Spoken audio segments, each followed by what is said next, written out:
Hi friends, இன்றைக்கி ஒரு ஹெல்த்தியான பிரேக்ஃபாஸ்ட் ரெசிபி தான் பார்க்க போகிறோம்.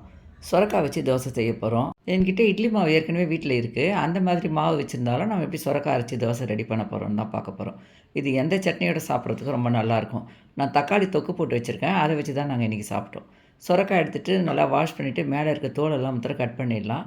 அதுக்கப்புறம் நம்ம சின்ன சின்ன பீஸாக எந்த அளவுக்கு நமக்கு சுரக்காய் வேணுமோ அந்த அளவுக்கு கட் பண்ணி எடுத்துக்கிட்டு ஒரு பச்சை மிளகா, நான் எடுத்துருக்க தோசைக்கு இந்த அளவு போட்டோம்னா போதும்.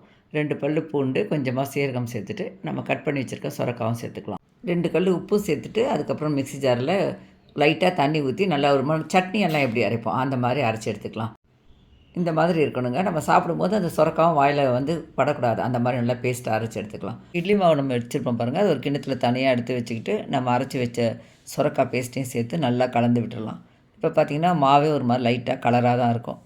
இப்போ தவா வச்சு தவாவை லைட்டாக எண்ணெய் தொட்டு எல்லா பக்கமும் நல்லா தொடச்சி எடுத்துகிட்டு அப்புறம் நமக்கு நைஸ் தோசைனாலும் ஊற்றிக்கலாம், திக்காக வேணும்னாலும் ஊற்றிக்கலாம்.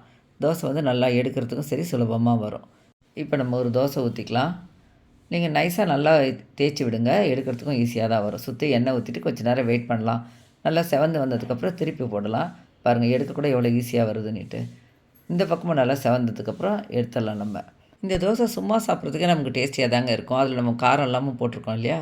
இதுக்கு கார சட்னி, வெங்காய சட்னி எது வச்சு சாப்பிடவும் நல்லாயிருக்கும். நான் தேங்காய் சட்னியும் அரைச்சிருந்தேன். வீட்டில் தக்காளி தொக்கு வச்சுருந்தேன். அது 2 தான் வச்சு நாங்கள் இன்றைக்கி தோசை சாப்பிட்டோம். என்னோடய மெத்தடில் நீங்களும் ஒரு முறை செய்து பாருங்கள். உங்கள் வீட்டில் இருக்கவங்களுக்கும் பிடிக்கும். வீடியோ பிடிச்சா லைக் பண்ணி சஞ்சய் நான் வ்ளாக் சேனலை சப்ஸ்கிரைப் பண்ணிக்கோங்க. தேங்க்யூ.